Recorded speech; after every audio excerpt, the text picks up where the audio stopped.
Hello, and welcome back to another fun-filled episode of the Hammercast. I am your host, Alex, the Hebrew Hammer Salkin, and joining me today is none other than Somnath Sikdar, or should I say Master Somnath Sikdar. He's a Tae Kwon Do, correct me if I'm wrong, is it Master or Grandmaster? Just Master. Just Master. Yeah, no big deal or not anything. And as of about 2 days ago, a brown belt in Brazilian Jiu-Jitsu as well. That is correct. Yeah, it's very, very exciting because that is, look, all martial arts are very challenging, but that one is known in particular for being especially brutal. So to get to that level, that's really saying something. And on top of that, he is owner, along with a couple of other gents, of the world famous Dragon Gym in Exton, Pennsylvania. And not only Exton, they've expanded into other areas in Pennsylvania as well. He is a husband, father. He's a man about town. He's got tons of stuff that he is just constantly working on. And yet he manages to stay in excellent shape, crush weakness all the live long day. And of course, pick up a couple extra belts and some hyper deadly martial arts. So I want to talk about how he balances all of these things out, because I think that these are things that are salient to all of us. And so we're going to dive into that more.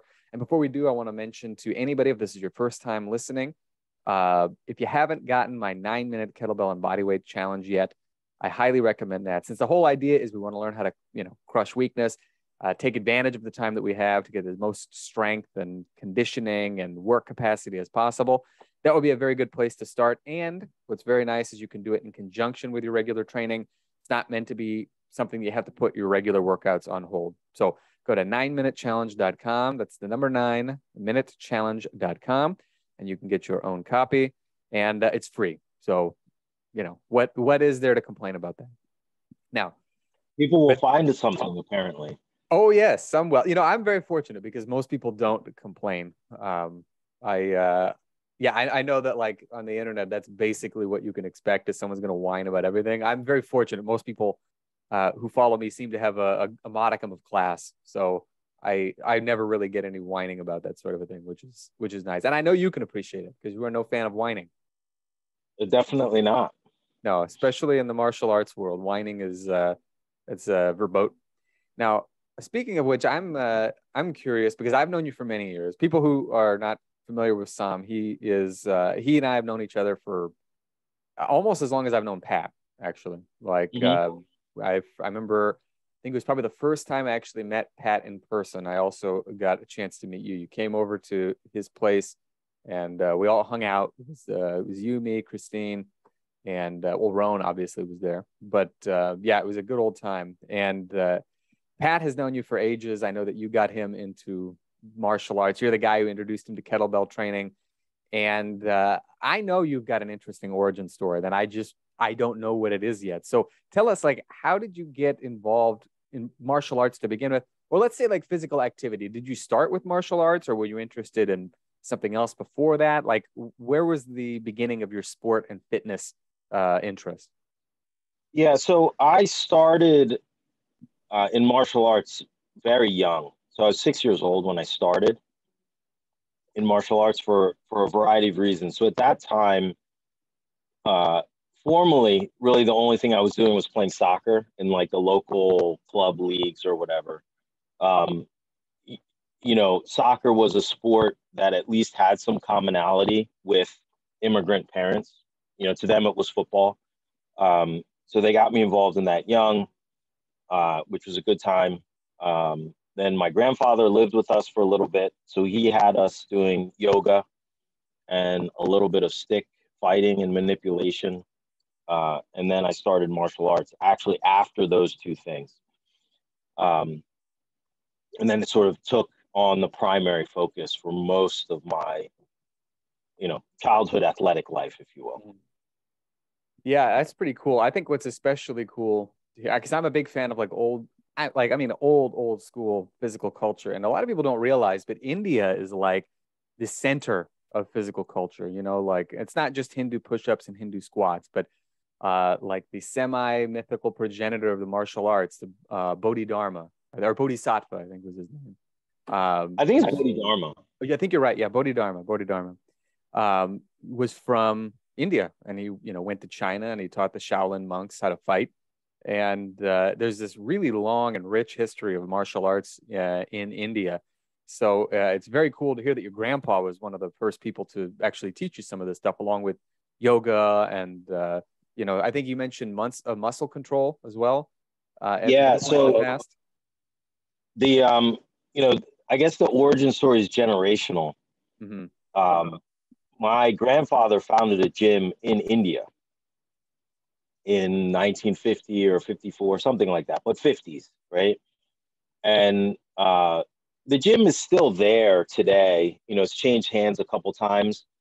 And I think the model has changed a little bit since then, but originally it was this. So we're talking 1950, right?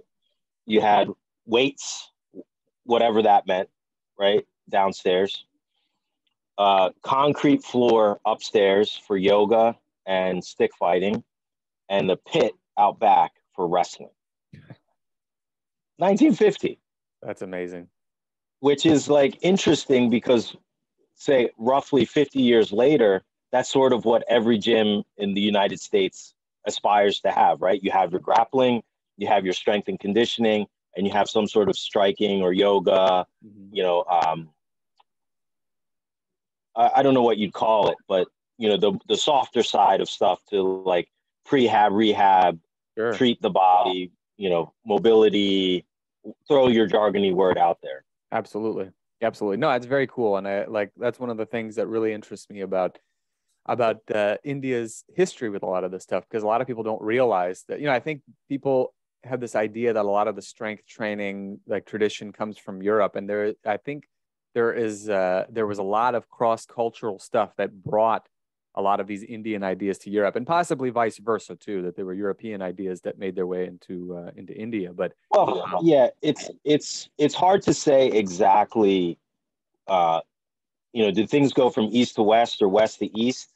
And the world is a sphere, so where do you start counting?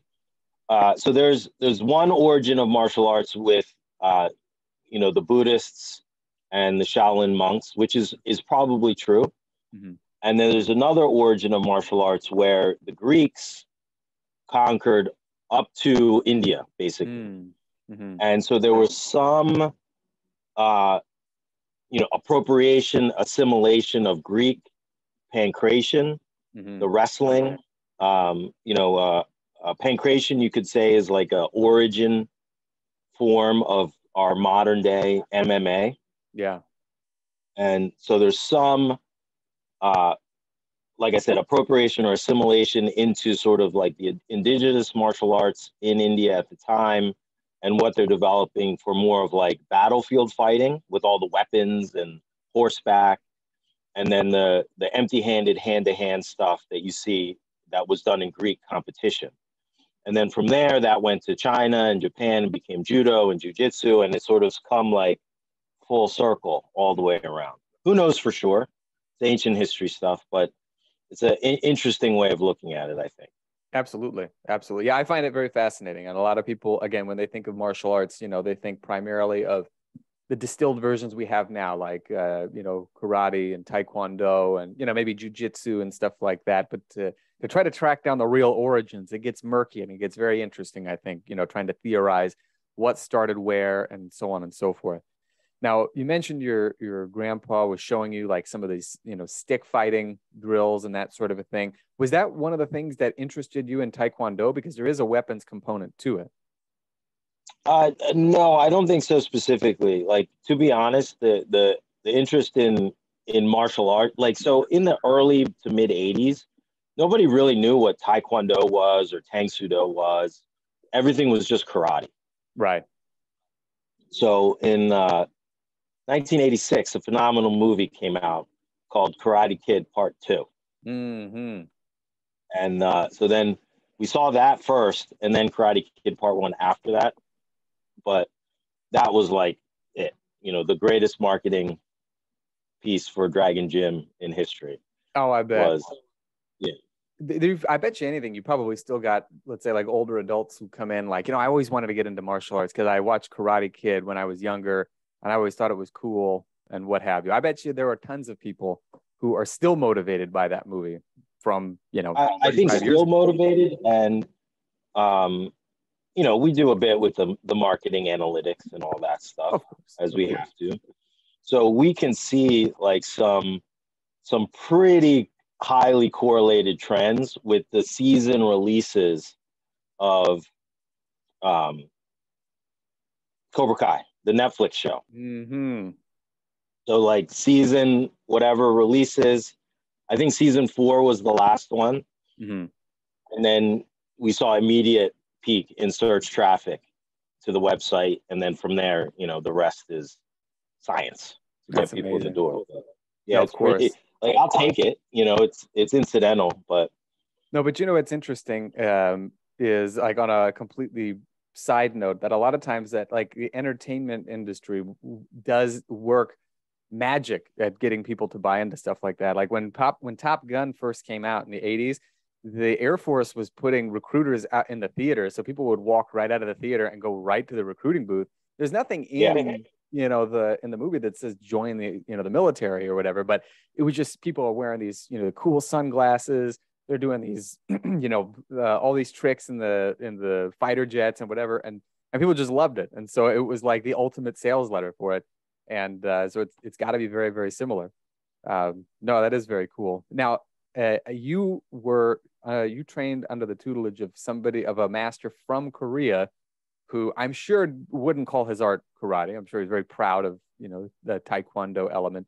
How did you get sold on it initially? Was it something that your parents were like, look, this seems good, the guy's in the area, or did they seek him out specifically for you to train with? So they definitely didn't seek him out specifically. There were, I mean, at that time, it's not like it is today where every strip mall has a karate school in it. Yeah. But there was a couple, all within some driving distance to the house. And, Dad and I went around to all of them and shopped around and looked at the class and tried it out a little bit. At 6, it's hard to say exactly what was the buying decision. Sure.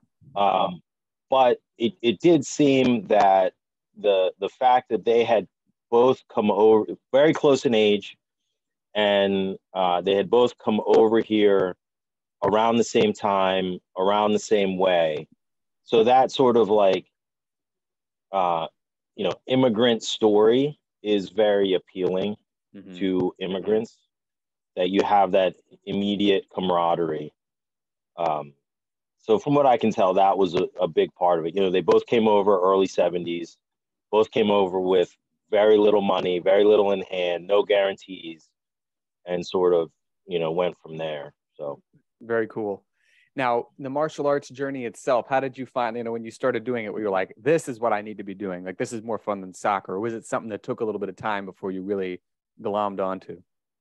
No, I mean, I was a multi-activity, multi-sport through childhood. So probably, elementary school, middle school, still playing soccer, started running track, did all the typical, good Asian child, played an instrument or two and all that stuff, really until high school, when I started getting kind of good at it, I think. And then it got to a point, like, I was teaching a lot, training a lot, competing a lot. And then it was like, okay, now you sort of have to make some trade-offs. So it's like, are you going to go all in? I had quit track. Are you going to go all in on soccer, or are you going to go all in on martial arts? And I was like, pretty mediocre, maybe mediocre plus at soccer. Sure. And like pretty good at this martial arts thing. So that's the way I went. Very cool. Now, was weight training and strength training always a part of the journey, or did that come later? So I started with the weights in high school as well. But at that point, the weight training was really not as a cross training to martial arts. So that was more of, let's say, a hereditary thing, so the gym they had in India was weights, martial arts, yoga, and wrestling. So they had competitive bodybuilders coming out of that gym. So starting with the weights in high school was with a bodybuilding goal / focus, specifically, not necessarily as strength training.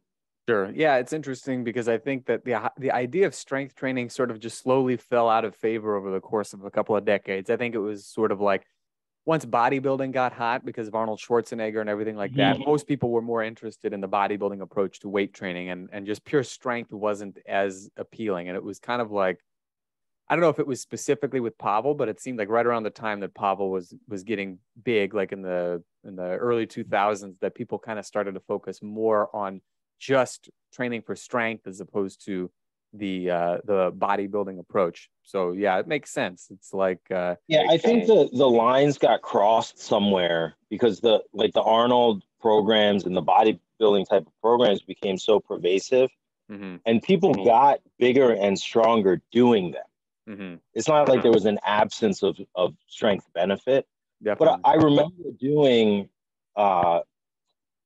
being forced to do really these strength training workouts when we played soccer, which were pure bodybuilding splits. Like that made no sense. Like we were doing 3 sets of 10 curls and tricep extensions to play soccer.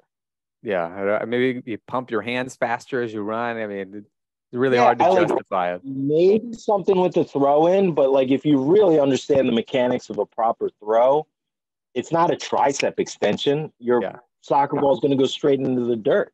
Exactly. Right.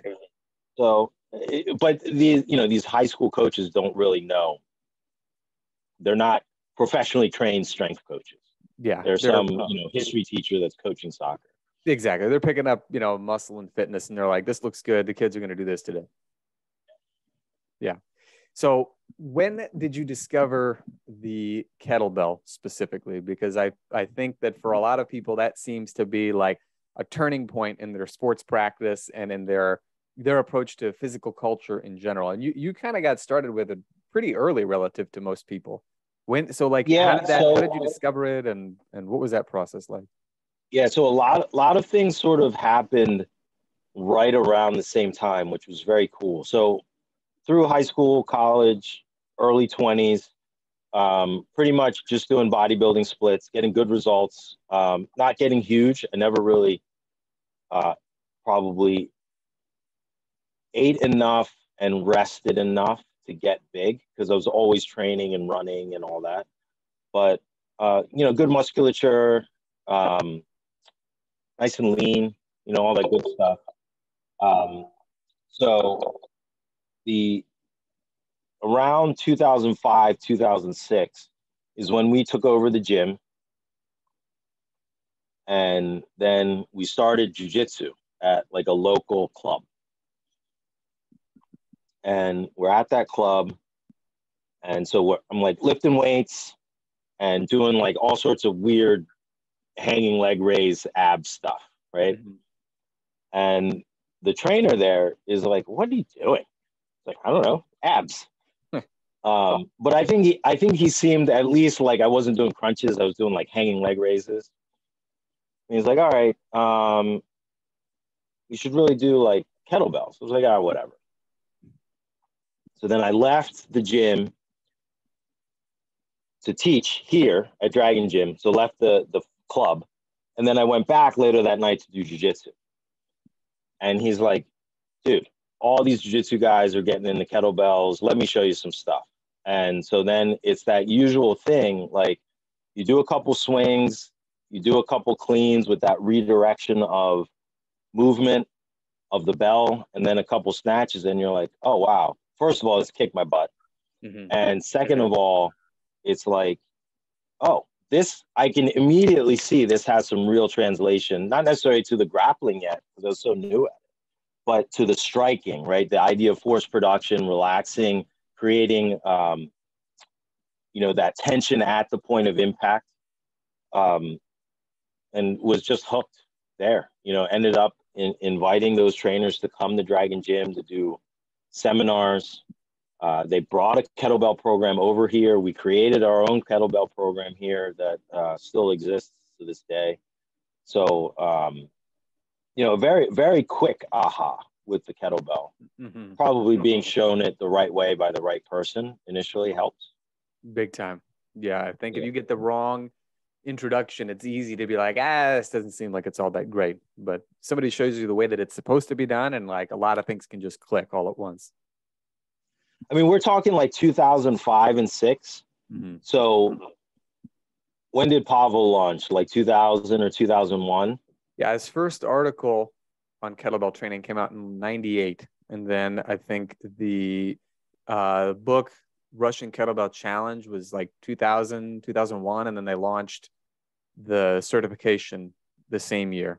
So, yeah, I mean, it was very new. And like the curve is nonlinear. I think like from then to like 2008, almost nobody had heard of kettlebells. Yeah. And then in like 2009, they did that Philly certification that had like 130 people there. Yeah. It just like exploded after that. Yeah, I remember, in fact, in 2008 is when I got into kettlebell training. And there was a local sports store called Shields. And I went there and I bought a couple of kettlebells, but it was like it was like a small shelf of kettlebells. So it was like so not in demand that they barely had any there. And to get anything heavier than 50 pounds, like I had to barter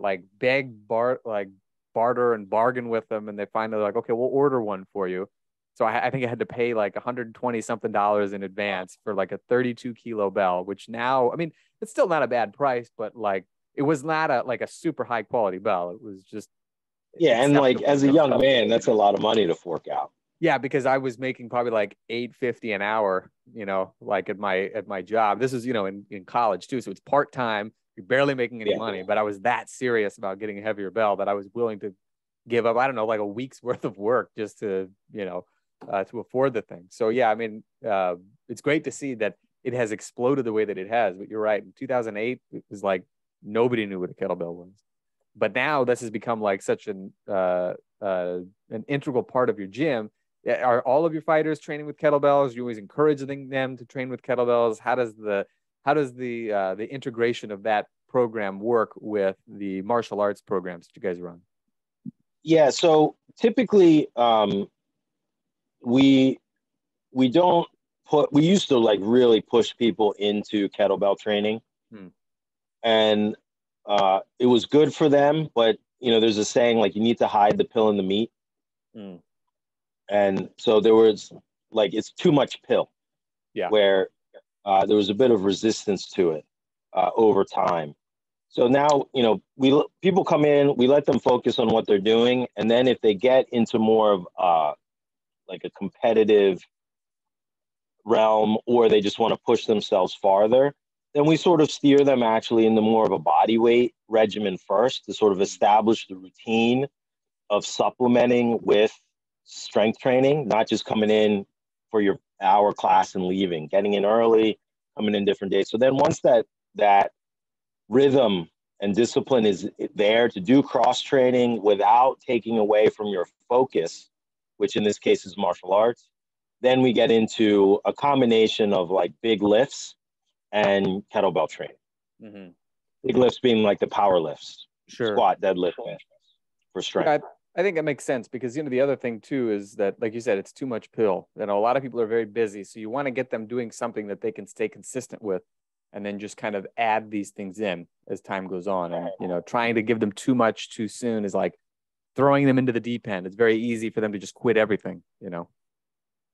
Now, on that note, because people are so busy and so all over the place in their schedules, you as a gym owner, I think people have a tendency to think that gym owners, they're at the gym all day. Oh, they just work out all day and, train all the time. And it's really not like that. It's a job that requires a lot. I mean, you're running a facility, and that takes up tons and tons of your time every day. And so how do you or what are the things that you've focused on as a business owner and as a husband and as a father that allow you to stay in not just stay in shape, but continue to improve in your strength, improve in your martial arts practice, but do so with the minimal time that you have available? Yeah, so there's a lot there. Yeah.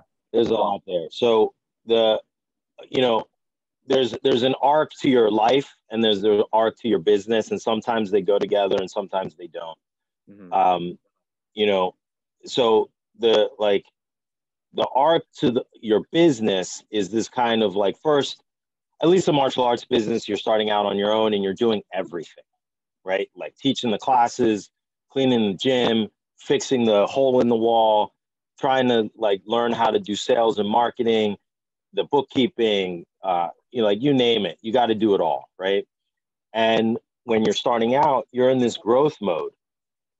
And so you have a lot of, let's say, anxiety and guilt about not working more. So it's like I could go work out or I could do one more hour of work, whatever that is, content creation, making videos, fixing the sign. So like if I do an hour of work, I potentially generate some number of dollars that I really need right now. Mm-hmm. Or I could go work out. So you start making these trade-offs. And the reality is there's always going to be more work to do. So when I left my corporate job, that was easy, right? Like corporate job, you're assigned to a desk, right? You have certain commitments. Then I'm going to leave work, I'm going to work out, and then I'm going to teach. So it was very structured. When I left, now I'm on my own.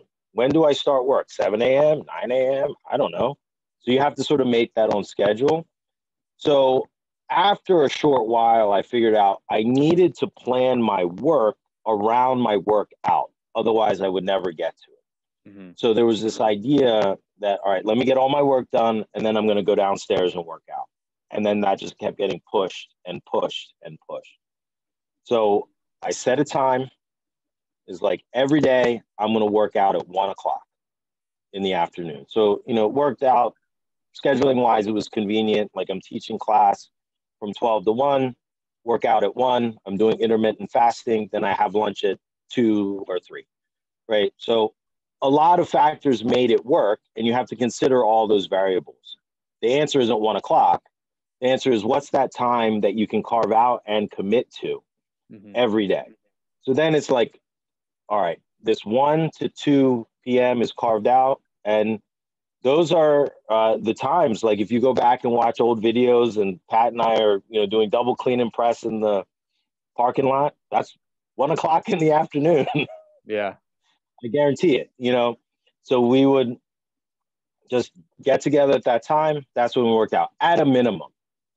Now, there could have been more time to train and do different things. But at a minimum, there has to be something. So for anybody that's either a busy professional or in the entrepreneurial space, the first thing I would recommend is create some sort of daily minimum for you to do. So that might be a time, or it might be like a number, a thing, So it's like daily minimum, I'm going to do 200 swings a day, no matter what, or 200 push-ups, or run a mile, whatever is your thing, but you have a daily minimum and you're going to do that no matter what.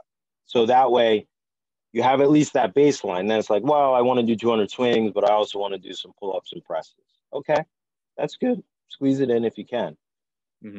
So that's sort of like the first arc. Then the next is the family arc, right? And what I found was that the thing that like led to deconditioning and weight gain wasn't the fact that I was working out less, because I already had that discipline in place, right? You're going to have that daily minimum.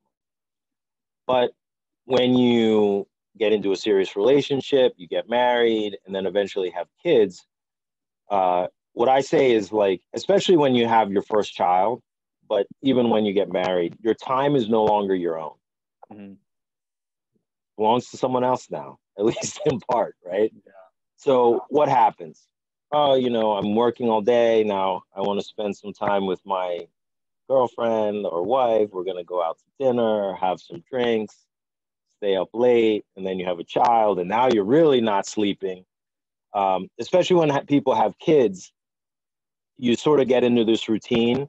Even when the kids get a little bit older, it's like you work all day, then you deal with the kids until they go to bed, and then you start having time with your significant other. So by definition, you have to stay up later. So then two things happen, is you get less sleep, and what do you do when you stay up later? You eat more. So now you're eating more and sleeping less. What happens to the body? Not good things. No, it reflects all that. It reflects that. So I would say on the personal story arc of staying in shape is finding a way to really manage the sleep and the diet. That's, I know everybody wants to hear like, oh, 9-minute workout, which you plugged, which is good. But fundamentally, I already had that in place. Yeah. The 9-minute workout was already in place. Mm-hmm. You need that too.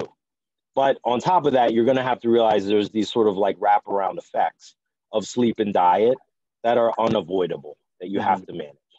Yeah.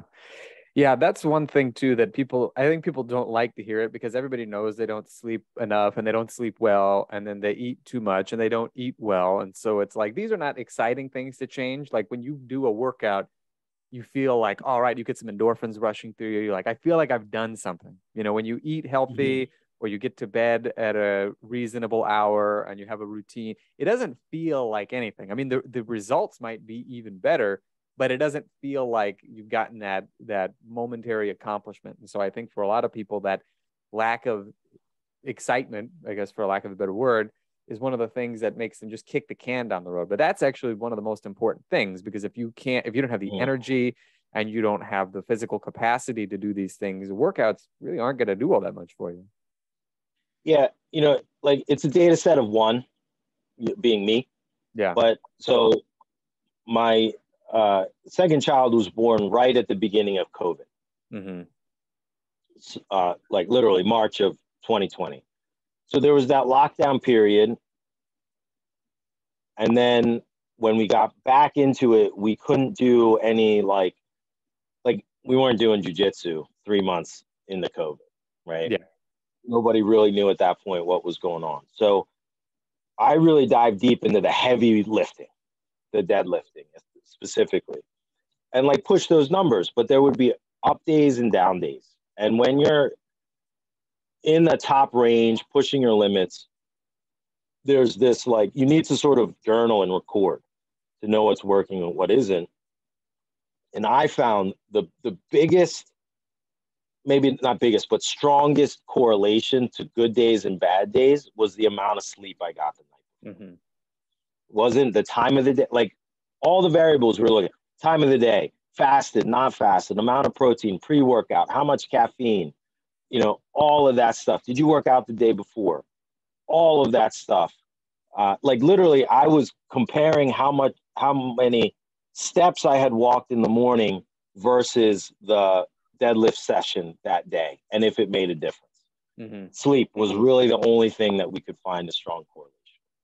I believe it. I mean, I can tell you for sure that what a lot of times will happen to me is, beginning of the week, start off strong because I've gotten caught up in my sleep over the weekend. And then as the week wears on, and I'm not talking like only getting 4 hours of sleep or whatever. I'm talking even just like 7, maybe 6.5 hours. Like I'll start to notice a change in my performance, like how good my training is, how well I'm performing. Same thing in just, work, do I have more focus, what have you? Like if I wake up after 8 or 9 hours of sleep, I can, I'm like laser focused on things.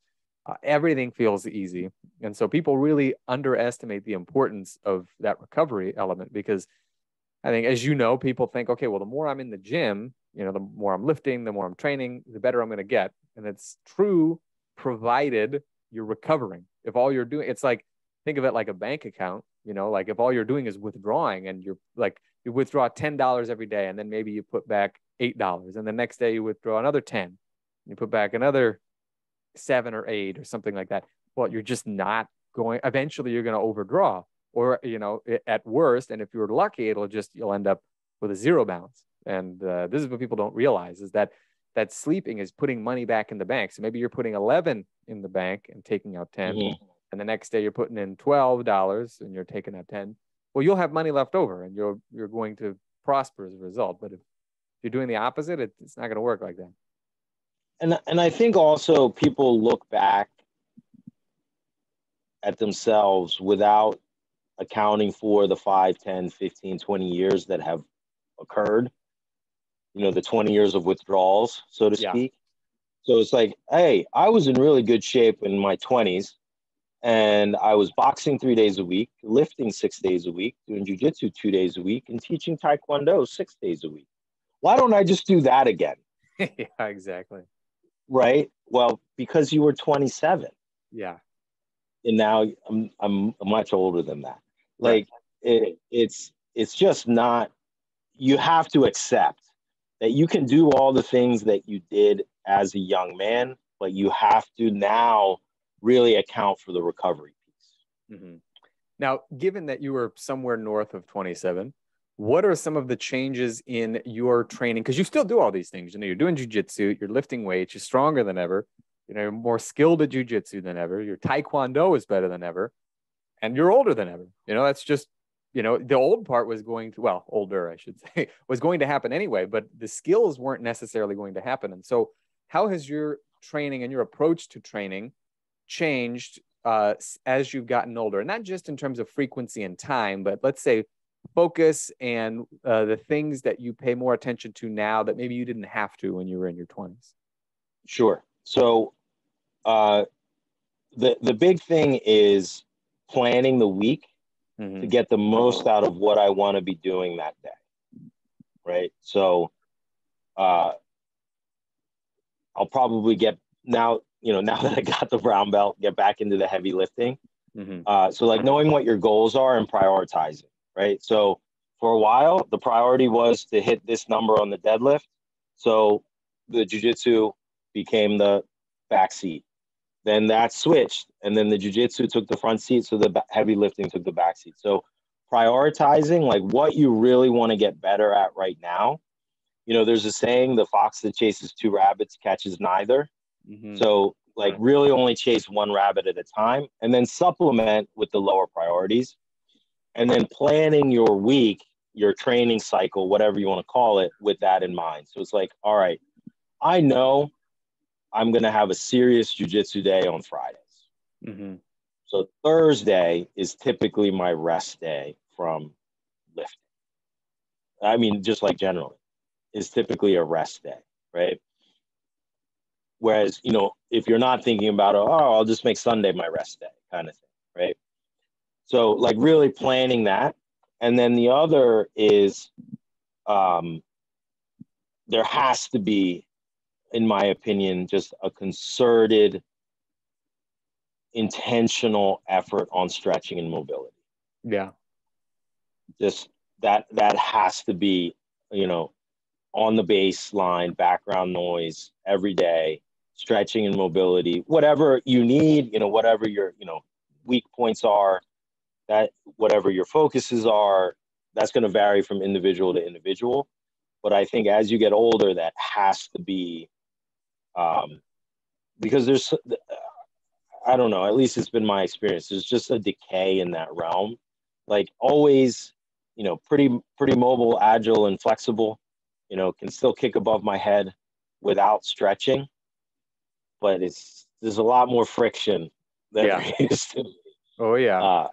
So to speak. But I find if I dedicate just, a few minutes to stretching and mobility every day, everything goes better. The kicking goes better, the jiu-jitsu goes better, the lifting goes better. Yeah. So there's something to that. I mean, people don't realize it, but as you get older and you reach in your 40s and beyond, my understanding is that your soft tissues start to lose some of their elasticity. I mean, goes for the muscles, goes for the connective tissues. So you owe it to yourself to make sure that your soft tissues are still soft and they're not becoming like this beef jerky that just, barely moves, because that is a very real phenomenon. It's same thing. Like if you imagine you have like, You know, everybody would love to have like a 1969 Mustang Mach 1 in their garage. Just a cool car, you know. Um, but the amount of maintenance that you're going to have to do to make sure that it runs smoothly, and that when you take it out, you know, on straightaway, and you know, you smoke the other drivers or whatever, uh, there's a lot of stuff that goes into that people don't think about. You're not just pulling it out of the garage and going crazy. You got to take a little bit extra care of it. And your body's very much the same. You know, as you get older and it becomes more like a classic muscle car, as opposed to one of those new, just freshly rolled off the line ones that you can still abuse for some time. Yeah, you're going to have to take the repairs a little, well, we'll say repairs, the maintenance, that sort of a thing, a little bit more seriously. And there's nothing wrong with it. That's just part of the process. And then I think a lot of people just, they forget it because they think, well, I did this work when I was younger, so let's do it again. And there's a caveat. So you can potentially do it again, but there are definitely some caveats along the way. Yeah, I agree totally. And, you know, there should also be some psychological, I think is the word, maybe emotional maturing, that the things that you were doing and wanted to be able to achieve in your 20s maybe should not be the same in your 40s. Exactly. Well, you know, it reminds me of one of my favorite lines in any movie ever is from Raiders of the Lost Ark, when Indiana Jones and Marion Ravenwood are on the ship, and she says, "You're not the man I knew 10 years ago." And he said, "It's not the years, honey. It's the mileage." That's right. Yeah. That's right. Now, on that note, where can people follow you online? And tell us also a little bit about some of the new gyms that you're opening, so that the people who are in Pennsylvania, and particularly in the areas that you operate, might be able to drop in or bring their kids into some of your gyms. Yeah, absolutely. So we've got a couple of things going on. The overarching thing is the Dragon Gym. We have 4 locations in like essentially Chester County, suburbs of Philadelphia: Exton, Malvern, Berwyn, and Phoenixville. All of these gyms are really focused on teaching kids a good, well-rounded base in martial arts, so that they can develop confidence, self-esteem, but also you know, real physical skills as well. And then each of those gyms has some component of combat martial arts in them for adults. So the Berwyn and Phoenixville gym both have Tae Kwon Do and Brazilian Jiu-Jitsu. The Malvern gym has Muay Thai. The Exton gym has Brazilian Jiu-Jitsu, Tae Kwon Do, and Muay Thai, and all the kettlebells, powerlifting, strength training stuff here. So that's the sort of our core business, so to speak. So if you're in the area trying to look at what we do, dragongym.com. We have a small, very select coaching group. We call it the Muay Thai Advisory Group, where it's a small mastermind for people with Muay Thai gyms specifically. Really, you know, the stuff that we do is applicable to any martial arts gym and any small business, but we just like that we can focus on this niche. And then, you know, the guys end up going to a lot of the same fights. So there's some camaraderie there too, as well. So if you have a Muay Thai gym and are interested in growing it and creating your own Muay Thai empire, reach out to me on Facebook or Instagram. And I think, yeah, you know, right now the most fun online is probably on Instagram. So you can follow me there. Just at my full name, Somnath Sikdar, on Instagram.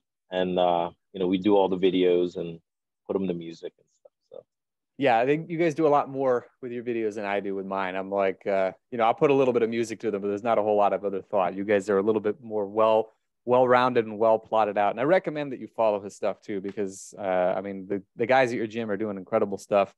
I've watched a number of them, you know, go from, I mean, over the years, given how long we've known each other, a lot of them have gone from students to masters in their own right. So yeah, I likewise with the business side of things. So definitely, if you've got a Muay Thai gym or know somebody who does, have them reach out to Sam, and he will definitely help them become emperors in their own right of the Muay Thai variety. So Sam, thank you very much for being on the program. Hey, thanks for having me. This was fun, as always. Absolutely. And folks, as always, have fun. Happy training.